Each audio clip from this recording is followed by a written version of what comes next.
to be praised. Here Jesus, U sê, U is ons herder, U is ons leidsman. Here, en ons voel so veilig, wanneer ons weet dat U so naby is. Ons voel so veilig, wanneer ons net kan bewus raak van U teenwoordigheid. Hier en nou. Here, en ons gee alle lof en eer. Here, en ons dank U net vir wat U gedoen het vir ons en vir wie U is. For who You are, Lord. We love You, Jesus. Sê net vir hom, I love You, Jesus. Thank You, Father. In Jesus' name we pray. Amen. Terwyl die musiek net vir so 'n oomblik aangaan, wil ek graag vir julle die versie lees wat Martinet ook nie begin het. Sy het hom in 'n ander vertaling gelees en ek wil dit graag net vir julle lees in die normale vertaling wat sê: Die Here is my herder. Niks sal my ontbreek nie. Hy laat my neerlê in groen weivelde. Na waters waar rus is, lei hy my heen. Hy verkoop my siel.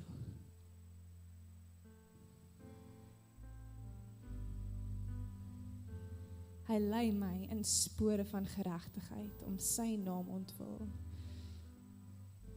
Al gaan ek ook in die dal van doodskaduwee, ek sal geen onheil vrees nie, want U is met my. U stok en U staf die troos my. U berei 'n tafel voor my aangesig teenoor my teestanders. U maak my hoof vet met olie. My beker loop oor. Net goedheid en guns sal my volg al die dae van my lewe. En ek sal in die huis van die Here bly tot in lengte van dae. Kan ons 'n amen kry? Amen. Dit is ons God, dit is ons herder. Kom ons gee net vir hom 'n lofoffer, die laaste keer. Dank julle.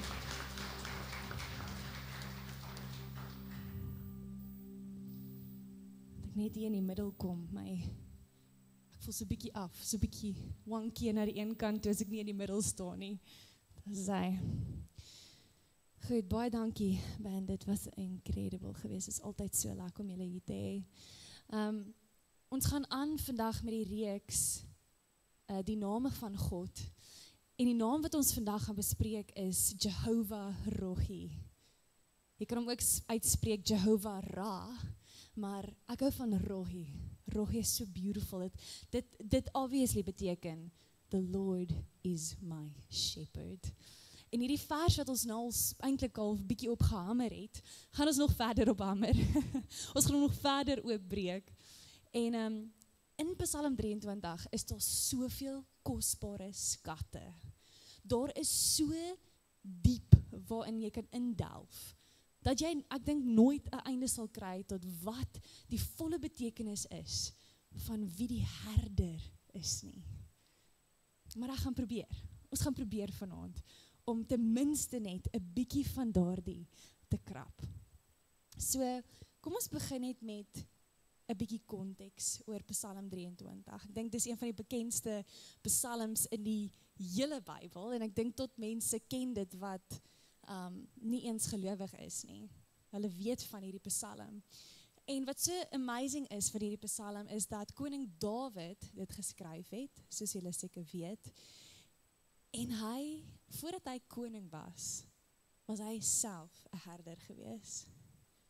So hy praat en hy skryf uit hierdie konteks van, ek weet presies hoe dit voel om 'n herder te wees. Ek onthou soos gister nog, hoe ek my skape in die somer, in die hitte, na die koelte toe gevat het. Ek onthou nog, asof dit gister was, dat ek hulle gevat het na waters waar daar rus is, stille waters. Ek dink hy onthou nog in die winters, hoe hy hulle moes vat na die valleie toe, sodat hulle kan wegkom van die wind en die storms af, vir 'n bietjie beskutting. Ek dink hy onthou hoe hy die skapies, die lammertjies op sy skouers gesit het. En hulle gedra het terug, as hulle nie meer kon nie. Of die wat dalk gebroken was, of seer gekry het, hoe hy hulle versorg het. Hy onthou, want hy was daar. Hy was self 'n herder. En wat so mooi is, Dawid, die koning Dawid, nie vir een oomblik raak hy skaam oor waar hy vandaan kom nie. Want herders in daardie tyd was nie 'n gesogte werk nie. Dis nie soos, ek's 'n herder nie. Dit was soos die laagste van die laagste, die jongste boetiekies wat uitgestuur is om na die skape te gaan kyk. Dit was nie 'n great werk nie, maar Dawid is soos, maar die Here is my herder. En hy vat hierdie ding wat so half vir party mense hierdie skaamte kon gevat het van waar hulle vandaan gekom het, en die Here wys vir hom in daardie plek 'n gedeelte van sy hart. Hy openbaar sy hart as hierdie eenvoudige, liefdevolle herder vir elkeen van ons. So, Dawid begin die psalm so en hy sê, die Here is my herder en ek sal niks kort kom nie. Ek sal niks tekort kom nie. So Dawid sê direk hierso vir ons, God equals die herder. Wat maak dit ons? Die skape. Ons gaan nou by die skape uitkom. God equals die herder. En ons sien 4 groot dinge in hierdie psalm wat vir ons die karakter van ons herder kom ontbloot. En is beautiful, hierdie 4 goeders. Die eerste een is, ons lees dit in Psalm 23 vers 2, julle kan saam met my lees. Hy laat my neerlê in groen weivelde, na waters waar rus is, lei hy my heen. Dit is so mooi. Jy weet, Oosterse skape is bietjie anders as Suid-Afrikaanse skape. Okay. Ons het skape, Suid-Afrikaanse skape, en hulle is rowwe goetertjies. Hulle, dit is amazing. Maar Oosterse skape is bietjie anders. Hulle is bietjie meer sensitief. Okay. So, hulle het 'n bietjie meer aandag nodig. Hulle sal nie sommer self net gaan lê in die koelte nie. Hulle raak partykeer verboureerd. Hulle sê, okay, ek het nou ver gestap. Wat nou? Weet nie waar om nou te gaan nie. Jy weet. Hulle raak vinnig shaky, maar onthou nou net, kry nou net hierdie konteks ook in jou kop. So, skaapwagtery lyk baie anders vandag as wat dit daai tyd gelyk het. Okay, dis oop vlaktes gewees. Ek meen, wilde diere wat rondgeloop het, wat gewag het, waar is 'n skapietjie? En die herder het in daai tyd voorgeloop, nie agtergeloop nie, hy het voorgeloop en hy het hulle geroep en hy het hulle gelei. En dan moes die skape hom volg, hulle moes hulle oë op hom hou en hulle moes volg. So, die enigste manier hoe die skape dan kon kom tot rus, is as die herder hulle gelei het tot by daai plekkie waar daar rus is. Tot by daai koelte, wat net hy geweet het waar dit is. En ek dink, die rede hoekom die psalm begin met groen weivelde en rus, is omdat dit is waaruit ons die lewe moet aanpak. Dis die eerste ding wat ons eintlik moet doen. Ons moet in rus ingaan. Ons moet hom volg in rus in. Nou, groen weivelde beteken ook gesondheid. Hy maak ons gesond sodat ons kan groei. Stille waters beteken rus. Het jy geweet, hier's nog 'n ding van hierdie sensitiewe skapies, hulle sal nie uit riviere drink wat vinnig geloop nie. So as die rivier te vinnig loop, dan is hulle net soos, nee, ek kan nie uit hierdie water drink nie. En hulle sal eerder net nie water drink nie en doodgaan, as wat hulle daai water drink, want dit maak hulle aanstaag. So, die herder moes hulle vat na water waar daar rus is, stille water, sodat hulle kon drink en rustig wees.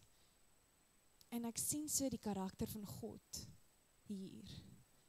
En hy sê vir elkeen van ons hierso, ek ken jou angstigheid. Ek weet wat jou meer angstig gaan maak. En ek lei jou na 'n plek van rus toe. Ek bring jou na waters waar jy werklik kan rus en drink. Volg my net. Dis wat hy sê vir ons. So, ware rus en vrede kom dus nie uit plekke wat ons self kies nie. Het jy al probeer kies om ergens te gaan rus, of dalk met 'n movie te rus? Bietjie Netflix te kyk, ek wil net bietjie rus. Het gaan jou nie laat rus nie. Inteendeel, het gaan jou meer leeg los. En het gaan jou meer angstig los, as wat jy net gaan na hom toe, vir jou rus.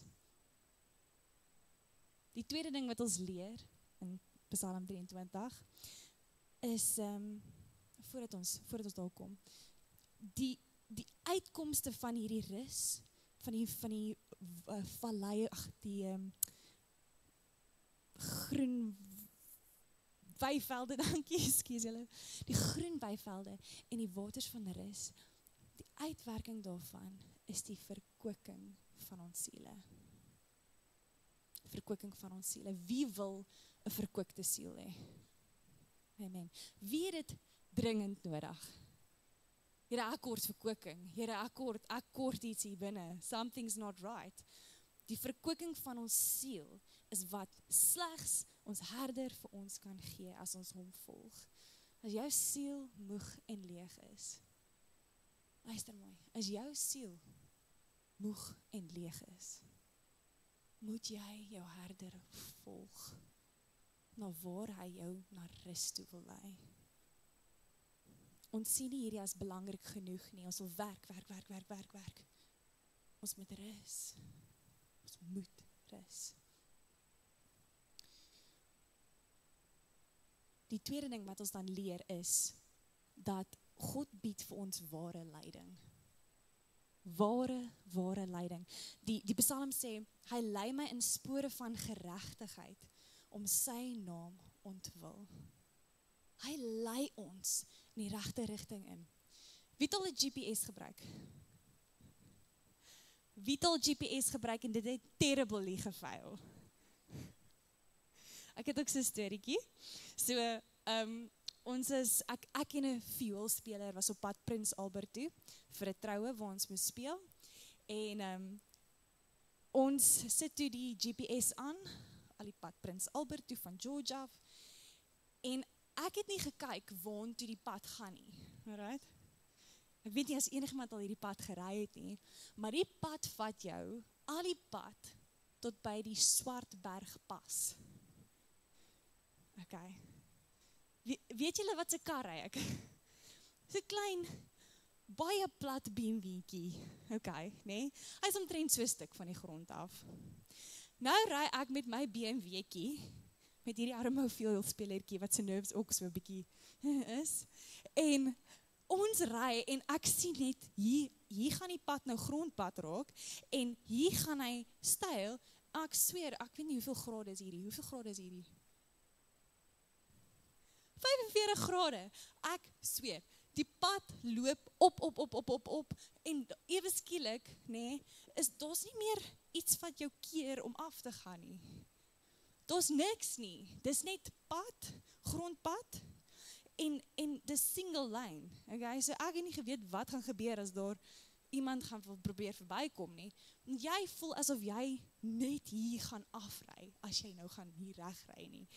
Hoor hierso, maar ons ry daai pad, en ek bid, en ek probeer conversation maak met die arme violis, en hy ons stres maar so 'n bietjie, en elke nou en dan besef ek net, o genade, ek moet stadiger ry, want nou is ons nog 'n bietjie laat ook, want is grondpad, en ek ry al klaar stadig, so nou probeer ek die petrol so 'n bietjie trek, en op 'n stadium is daar soos 'n heuweltjie wat opgaan, en dan kom hy skielik af, en dan moet jy draai. En as jy nie draai nie, gaan jy af. Baie, baie ver. En in daai oomblik trap ek haar breek. En ek besef net, Here, dankie dat U nie my GPS is nie. Die Here gaan jou nooit lei op 'n verkeerde pad, soos wat daai pad was nie. Hy gaan jou lei op die regte pad, as jy hom volg. Ja, soms gaan dit moeilik wees, maar kan jy beloof die GPS moes my op 'n ander pad gevat het.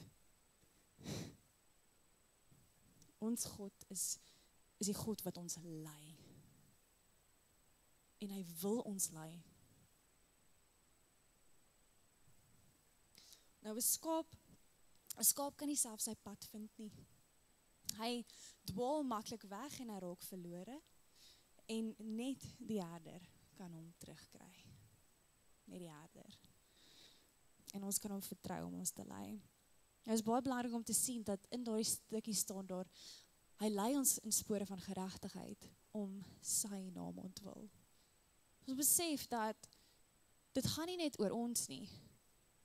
Want toe hy ons lei, gaan nie net oor ons nie. Dit gaan ook om hom glorie te gee. So partykeer gaan ons deur moeilike tye gaan, partykeer gaan ons in dale stap, maar dit gaan hom nog steeds glorie gee. Want wie weet, miskien kom daar spiritual growth uit. Miskien kom daar uit 'n vermoë uit binne in jou. Miskien kom daar geestelike volwassenheid uit binne in jou. Gaan dit hom nie glorie gee nie? Natuurlik gaan dit hom glorie gee. En dit bring my tot by die derde punt, wat sê, hy gee beskerming en troos. Ons het Psalm 23 vers 4 tot 5, wat sê, al gaan ek ook deur die dal van doodskaduwee, ek sal geen onheil vrees nie, want U is met my. Nou tot hiertoe het ons net sprake gehad van groen weivelde en rus, en al hierdie mooi dingetjies, maar Dawid is ook 'n realist, en hy besef, die lewe is nie net sunshine en roses nie. Hy besef dit. Ons almal weet dit. Ons almal is deur moeilike tye. Maar hy sê dat daar is geen vrees nie, want U is by my. En hy sê, U stok en U staf vertroos my. Nou ek het al teachings gehoor wat praat oor die stok en die staf wat die herder die skape mee slaan, sodat hulle luister. Dis nie wat dit is nie. Die stok word gebruik om die leeu's en die beere af te weer, om die skape actually te beskerm. En die staf, daai netjie wat so loop, is daar om, wanneer die skape in gevaar is, of wanneer hulle besig is om in gevaarlike plekke in te stap, om hulle terug te trek. Hak hulle so om. Hy hak hulle so om en hy trek hulle terug. Is dit nie beautiful nie? Dit vertroos ons. Dit beskerm ons. Nou beteken dat die liefde van God word gewys, want hy beskerm ons, en partykeer regeer hy ons, en hy trek ons terug, en hy sê, kom, jy is nie nou op die regte pad nie, kom terug. Ons het al gepraat oor tigtiging en teregwysing. As jy nog nie daai preek gehoor het nie, jy het 'n amazing preek gedoen daaroor, gaan luister bietjie daarna. Maar alles word geroet in sy liefde vir sy skape. Die lewe is nie altyd net weivelde en rus nie. Daar is daltye, daar is duisternis, daar is pyn. Maar Dawid herinner ons loop nooit alleen nie. Nooit. Jesaja 41 vers 10 sê, moenie bang wees nie, want ek is met jou. Moenie mismoedig wees nie, want ek is jou God. Ek versterk jou, en ek help jou, en ek ondersteun jou met my regverdige regterhand. Dit is ons herder, wat ons vertroos. En dan lees ons verder in Psalm 23, en dan shift die scene so bietjie, okay? Nou is ons nie meer heeltemal in die konteks van die skaap nie. Nou gaan ons oor na hierdie tafel sien toe. So ek wil julle moet scenes swap in julle gedagtes, hierdie tafel sien, maar die idee hardloop nog steeds deur. Dieselfde idee wat hy nou net gepraat het van die doodskaduwee en ek sal nooit vrees nie want U is by my. Hy gaan dit herhaal, maar net in 'n ander prentjie. Hoor gou hierso.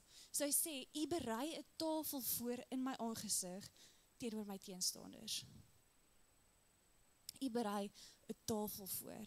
'n Tafel in die ou tyd, Hebreëse tyd, het gegaan oor intimiteit. Gegaan oor fellowship. As jy geëet het saam met iemand, dit beteken ons is regtig connected. Ons het 'n bond. As jy geëet het saam met iemand, het jy nie jouself in saamgevat na die plek toe nie. Jy het gesit en jy het geconnect.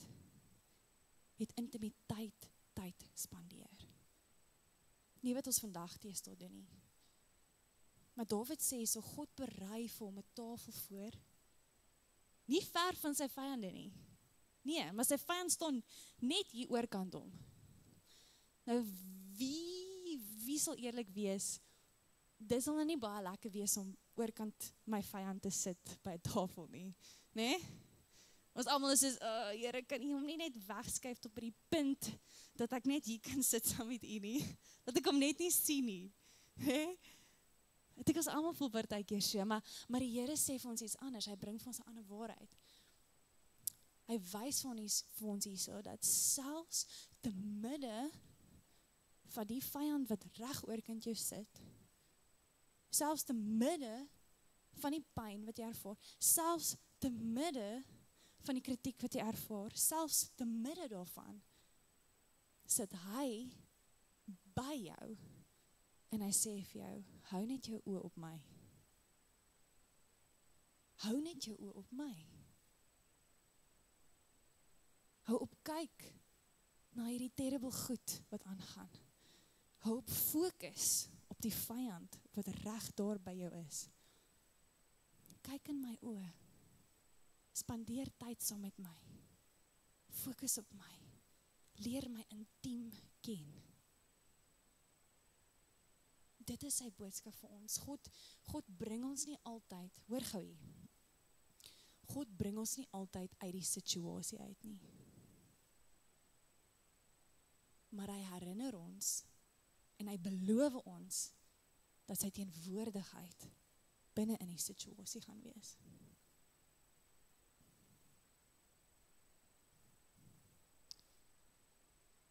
Die Here sit aan die tafel en hy sê, kyk vir my.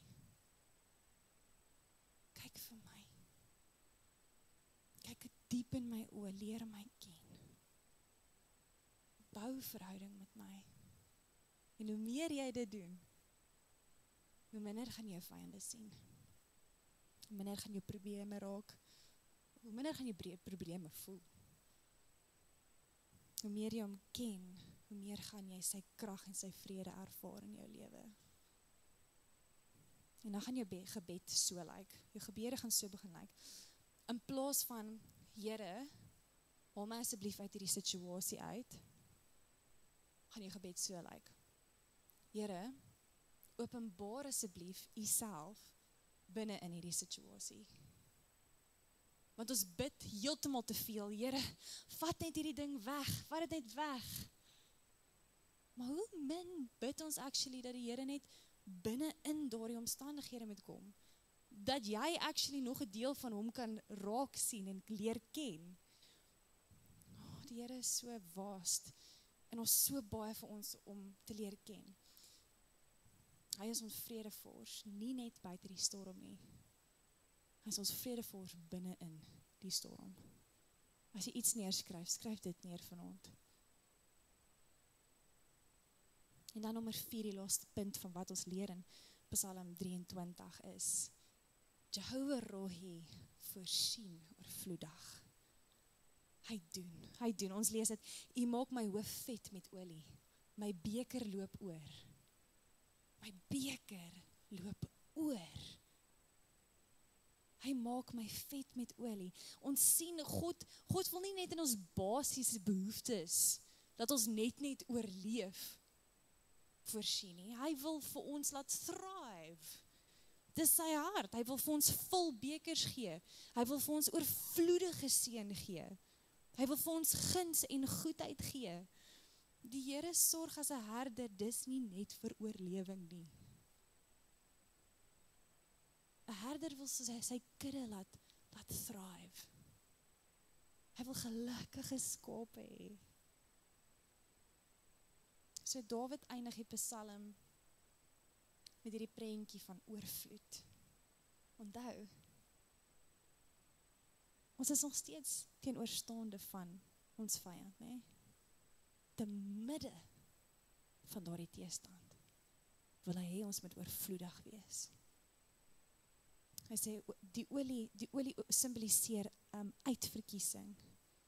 The oil of joy lees ons van in Jesaja. Hy wil vir jou die oil of joy gee. En jy is uitverkies. Oorlopende beker, hy gaan meer as genoeg voorsien. En dan gaan ons na die laaste stukkie toe en sê, net goedheid en guns sal my volg al die dae van my lewe. En ek sal in die huis van die Here bly tot in lengte van dae. Goedheid en guns kom nie net kuier nie. Hulle kom nie net kuier vir 'n oomblik en dan gaan hulle weer nie. Goedheid en guns volg jou agterna, maak nie saak waartoe jy gaan nie. Hy volg jou na. En dan sê hy, en ek sal in die huis van die Here bly tot in lengte van dae. Ons bestemming is ewig. Wat is ons bestemming? Wat is ons bestemming? Die hemel. Ons bestemming is om by die Here te woon vir altyd. Woon ons nou by die Here? Die woord sê, we are seated in heavenly places. Woon ons nou by die Here?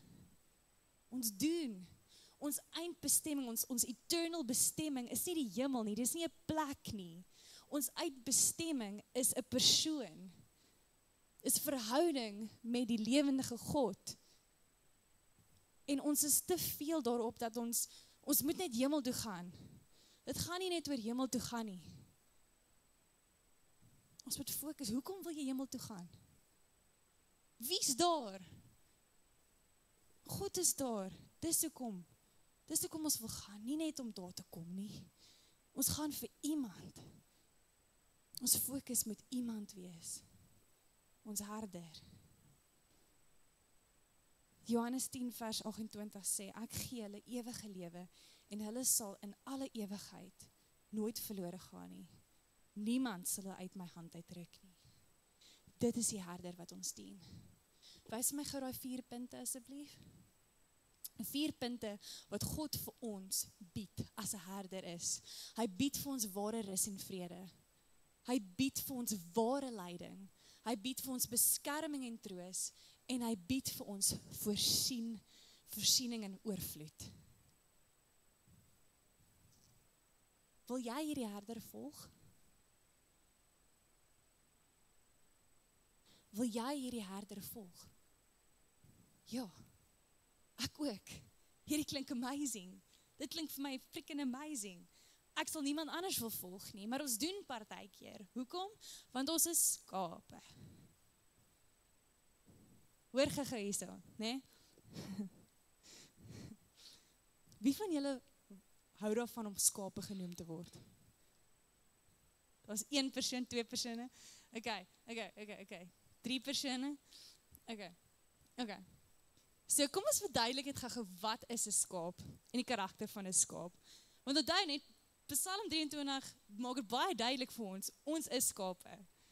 Okay, so Jesus sê net gou vir die ou langs jou, bæ. Okay.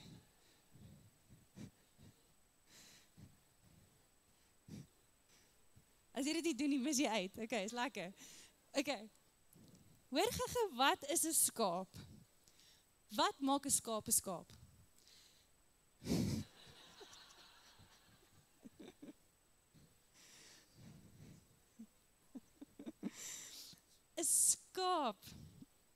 skaap is nommer 1 afhanklik. Super afhanklik. Hulle benodig voortdurende fyn omgee. Hulle moet geskeer word gereeld. Hulle moet gewas word gereeld. As hulle nie geskeer en gewas word nie, word hulle wol so dik dat hulle eventueel actually soos kan verdrink as hulle in die water kom, want dit is te veel wol. As dit water opstyg, dan stink hulle. Maar dit is so swaar. So skape is regtig afhanklik. En ons het so een skaapie by die huis. Sy naam is Chocolate Brownie. En hy is die enigste skapie, so ons het swartkop skapies, die res is wit, net die koppies, en hierdie skapie is die enigste een wat soos 'n baie ligte karamelkoppie het, die res is almal swart koppies, en, en hierdie skapie het eendag, kom my ma uit, en sy hoor net, ergens, en sy mis nou al vir Chocolate Brownie, seker vir so 'n dag en 'n half. Nee. Sy mis hom, sy al gesoek vir hom, ergens gekry nie, sy hoor net eendag, klein baba lammetjie nog, okay? En sy hoor toe en sy volg toe die klank, en sy kom aan by hierdie taier, wat lê onder een van die bome. En die arme skapie het op 'n manier stak geraak in hierdie taier en hy lê daar en skop en hy kon nie self uitkom nie. Hy het homself wel ingekry, ek weet nie hoe die koek het hy homself wel ingekry nie. Hy het homself wel ingekry en hy kon nie weer uit nie. Dit is afhanklik, dit is ongelooflik afhanklik. Toe hulle hom uitkry, was net sulke swart strepe op sy rug gewees van die taier, dit is die enigste swart wat op hom het. Anyway, so Chocolate Brownie is afhanklik en so is ons. Ons moet afhanklik wees. Philip Keller, dit is nou interessant, was ook hy is 'n teoloog, maar hy was ook 'n herder gewees. En hy het 'n hele boek geskryf oor Psalm 23, die boek se naam is A Shepherd's Look at Psalm 23, jy kan gaan neerskryf. En hy sê, skape sorg nie van self vir hulself nie, soos sommige dink. Hulle verg meer aandag en versorging as enige ander soort vee. Hulle is afhanklik. Tweede ding, skape is nie baie slim nie. Okay? Soos ons nou net gehoor het van Chocolate Brownie. Hulle maak foute en dan leer hulle nie noodwendig uit die foute nie. En hulle herhaal die fout. En hulle herhaal die fout. En hulle dwaal maklik rond sonder, en as hulle ronddwaal, dan kan hulle nie altyd hulle pad terugvind nie. So, Nommer 3, skape is weerloos. Skape is weerloos. Skape het nie 'n ingeboude meganisme, verdedigingsmeganisme nie. Hulle het nie kloue nie.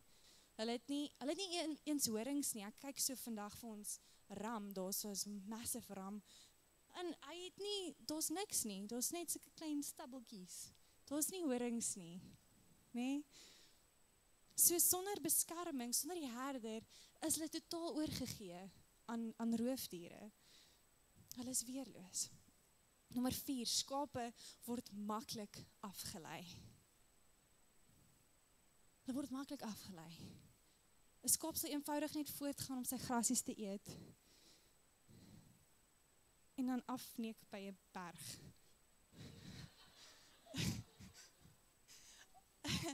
Want hulle gee net aandag aan, wat is nou hier voor my? En daar gaan hulle. Hulle is totaal onbewus. Hulle is totaal onbewus. Hulle fokus net wat reg voor hulle is. So, ek gaan weer die vraag vra. Sien jy jouself as 'n skaap?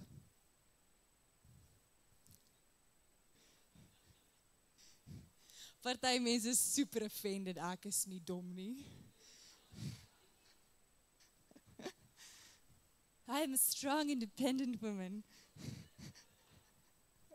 Nee, ons is maar 'n bietjie dom partykeer. Ons is net so skape, as ek heeltemal eerlik moet wees.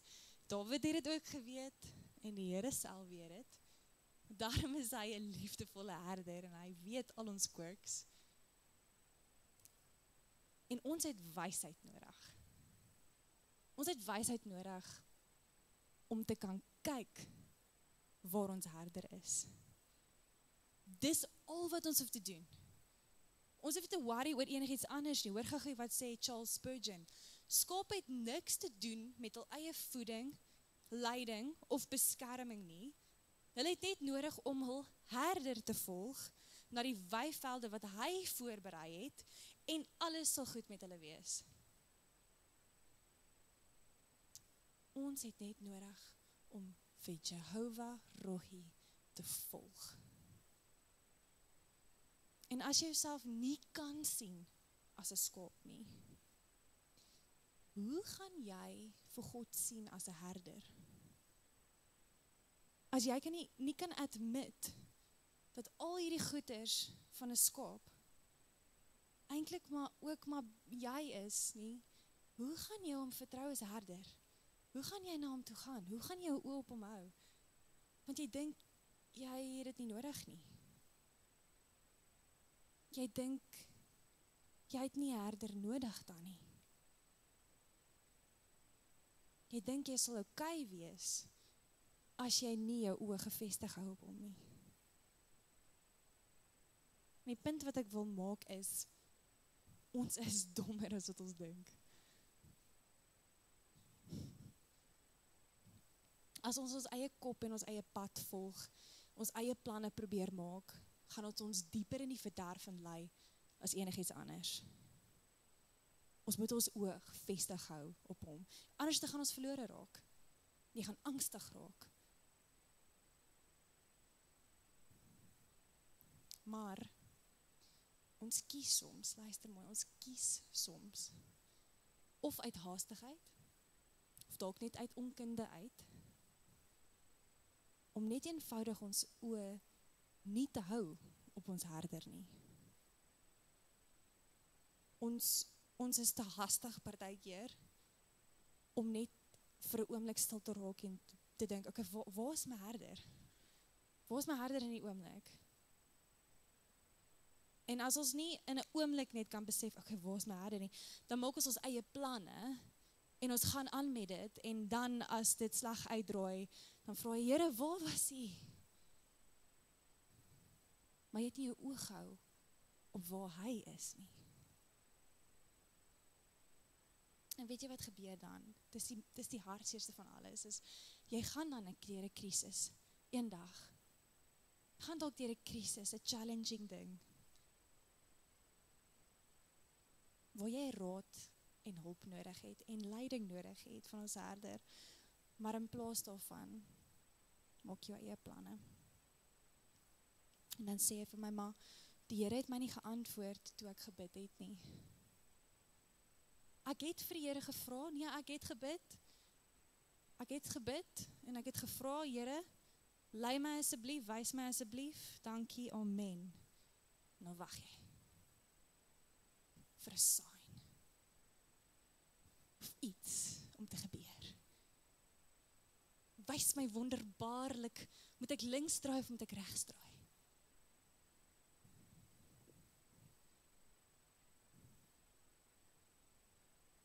Hoe lank het jy gesit en wag op jou herder? Hoe lank het jy gesit en wag vir sy antwoord?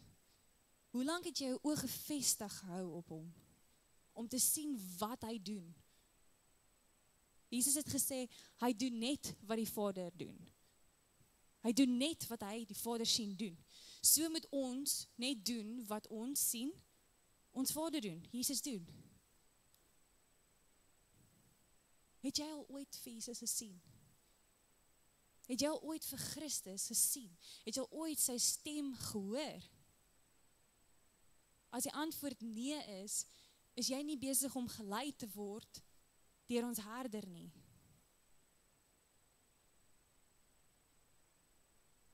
En ek wil hê dan moet alarmklokkies nou afgaan binne in jou hart, om te sê, okay, so my gebed wat 'n monoloog is, wat ek net gou opstuur, amen. dis nie verhouding nie? O, okay. Ja, dit is nie. Weet jy wat is verhouding? Dit is mok toe jou oor vir 'n oomblik. Dit is kry om jou gedagtes. Dit is fokus waar jy is. En dan hou jy 'n conversation terwyl jy jou oë op hom hou. En die oomblik wat jy besef dat jou aandag dwindel, dat jy dalk meer fokus op die woorde wat jy praat, sodat jy net in lyn praat, dan moet jy jouself terugbring. Refocus jouself en kry jou oë weer terug op die herder. En dan na elke sinnetjie, moenie jou hele monoloog klaar maak nie. Na elke sinnetjie, wag op hom. Luister wat sê hy. Luister wat is sy leiding. Dis verhouding. Dis hoe jy jou oë hou op die herder. En kom ons wees eerlik. Wie van julle het al ooit gebid en half gevoel dat jy so baie gefokus het nou net om daarom net sin te maak, dat jy al vergeet het met wie jy praat? I know. Veral as jy voor mense bid, dan is dit nog erger. Dan is dit soos, Here, ek moet net sin maak, ek moet net sin maak, net sin maak.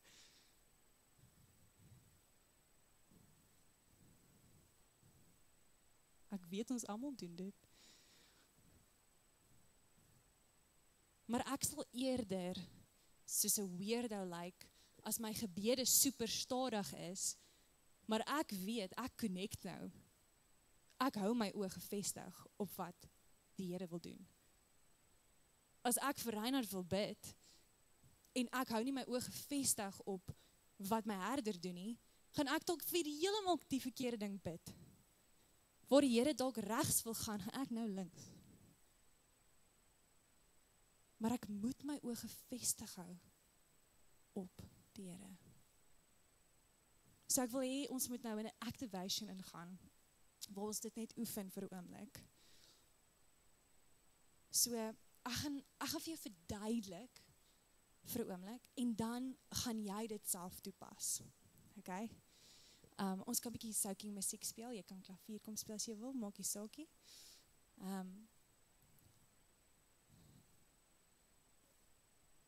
En voordat ons dit doen, besef net hoe afhanklik ons is. Besef net gou weer hoe afhanklik jy is van die herder. Want ons is almal maar skape. Maklik afleibaar.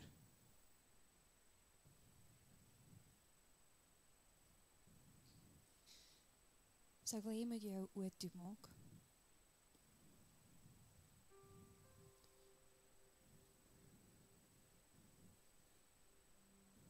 En hierdie gaan 'n stadige proses wees, en jou gebedslewe gaan anders lyk van nou af.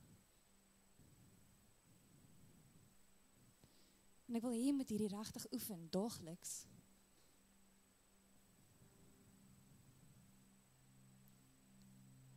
Soos wat jy jou oë toe het,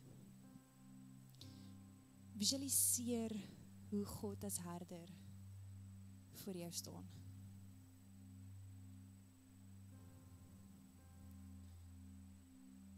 As jy hom nie kan sien nie, vra vir hom, Here, waar is U?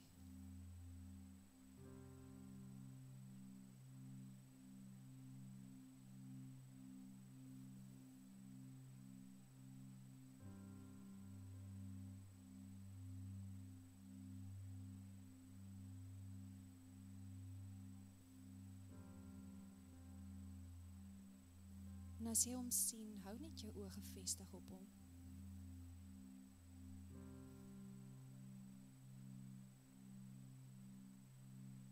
En dan wil ek hê jy moet 'n eenvoudige gebed vir hom bid, vir hom sê, met hom praat.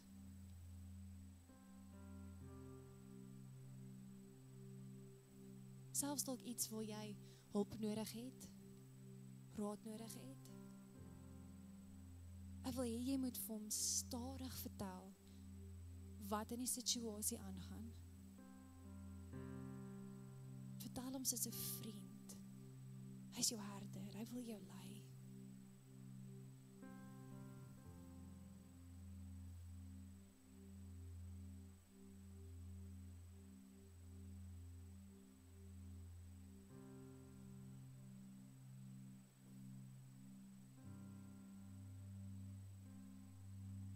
En met hierdie, wat jy so praat met hom,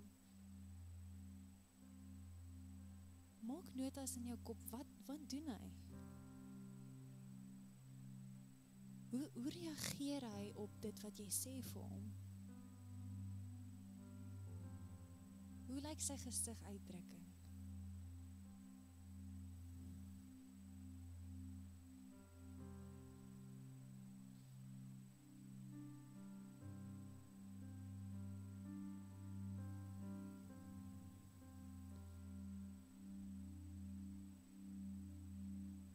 Sê hy dalk iets terug vir jou nou? Wys hy dalk net vir jou ietsie? Dalk sit net 'n gebaar. Dalk sit 'n woord.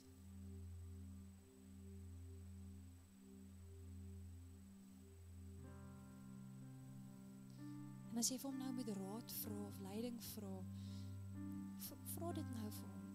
Vra dit nou vir hom.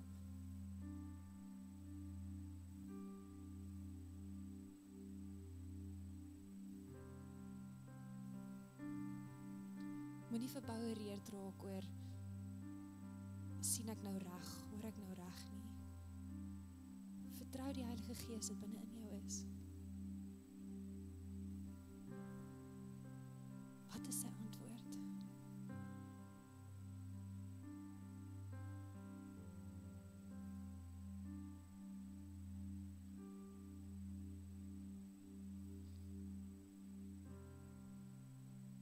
As die antwoord nog heeltemal sin maak nie, vra opvolgvraag. Vra van Here, gee my meer clarity.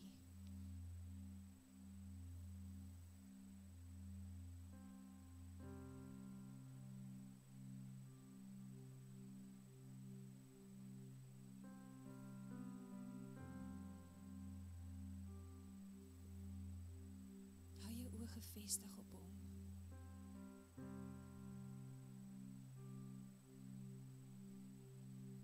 Van Here, wat 'n wysheid is daar wat ek moet toepas nou? Wat wil U vir my openbaar oor hierdie situasie?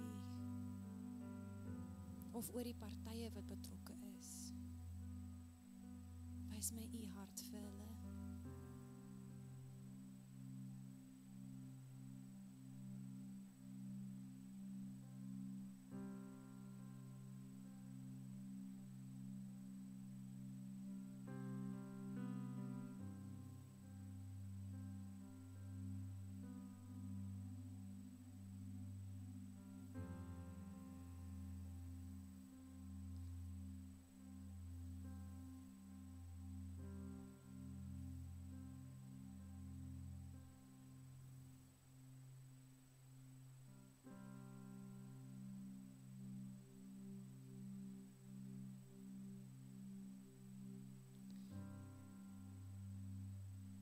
As jy iets ontvang het, iets gesien het, sal jou hand opsteek asseblief. Amen. Amen. As jy gesukkel het, moet asseblief nie skaam wees, steek net gou jou hand op. Okay. Dis 'n paar draadsitters, is okay. Daar's niks fout met jou as jy hom nie nou kon sien nie. Ek wil dit net duidelik maak. Niks fout met jou nie. Maar daar is 'n wêreld wat jy nog nie net ingetap het by nie. En ek kan vir jou sê, die oomblik wat jy doen, gaan dit jou lewe verander.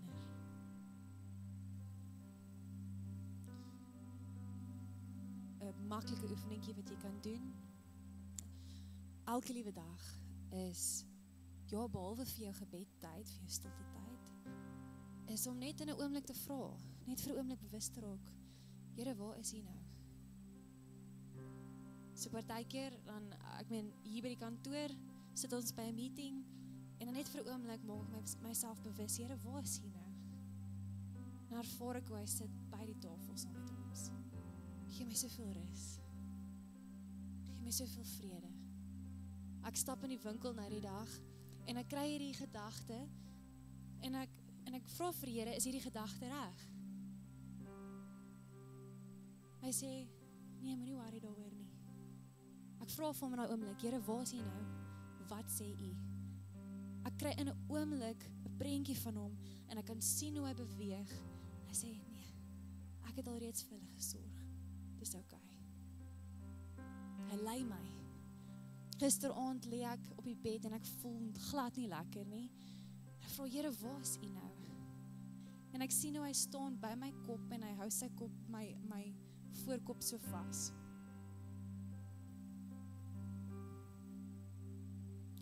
En ek vra van Here, wat moet ek doen? Is daar 'n gebed wat ek, en hy lei my letterlik in die gebed wat ek moet bid oor myself.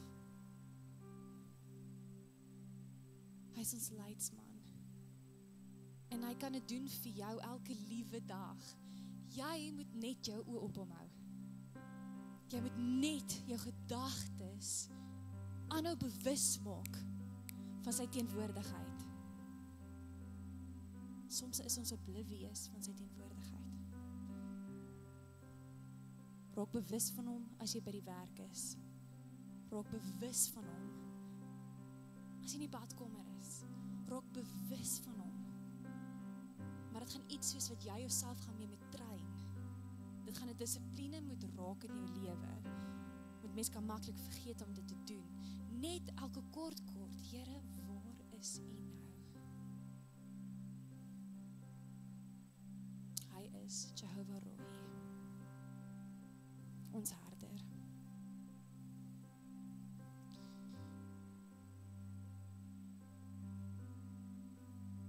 So ek wil ons net bemoedig vanaand. Hy is so goed. Hy is so goed. As enige iemand anders of 'n gedagte vir jou sê dis anders, dis nie van hom nie.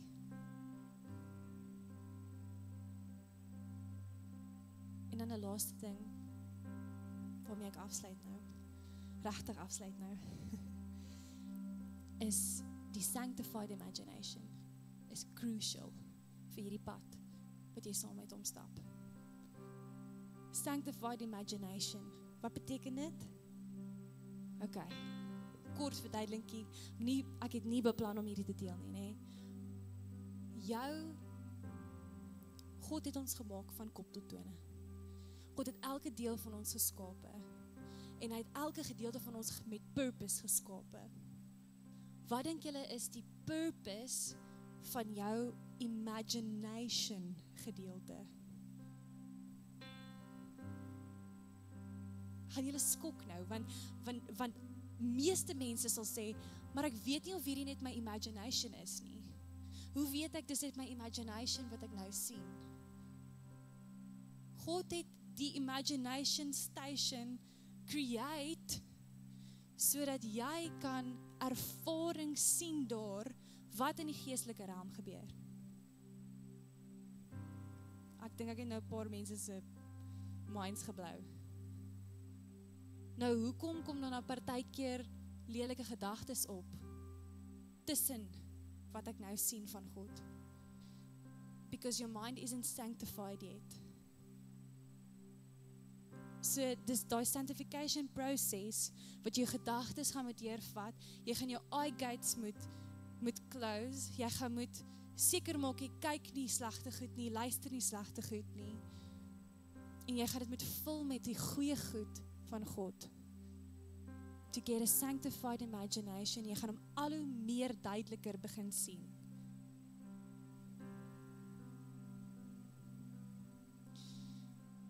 Goed. Kom ons sluit af. Sit dit jou hand so op jou hart.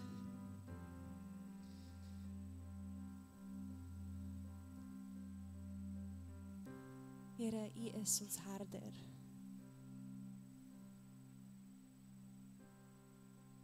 Dankie vir U teenwoordigheid hier vanaand. Here, dankie dat U reg hier by ons is. Here, en dat ons kan poog om elke oomblik bewus te raak van U teenwoordigheid.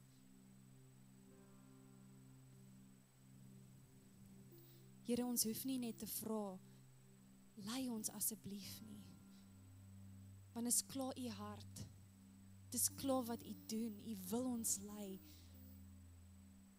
Here, ons kan net ons oë op U hou. En ons kan weet dat U ons gaan lei. Here, herder, ons beskermer, ons trooster. Here, ons is so afhanklik van U. En ons wil niks doen wat ons nie U eers sien doen nie.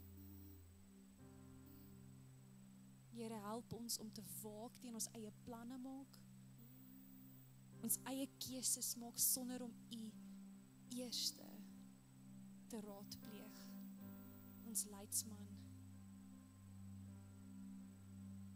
Here, ons is desperaat. Ons is desperaat. Here, dat ons nie so skape net van die kraans af sal loop nie, Here. Here, but desperately want to keep our eyes on You.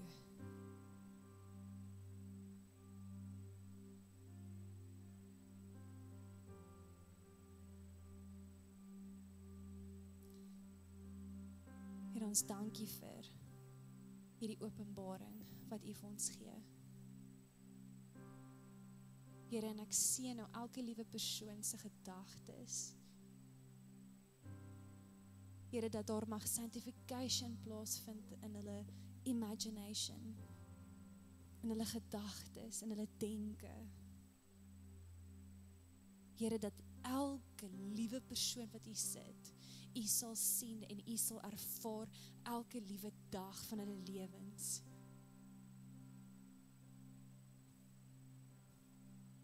Dankie, Here. Dankie vir U getrouheid. En dat U ons nie los so skape wat alleen is nie. Ek bid dit in Jesus Christus se naam, Vader.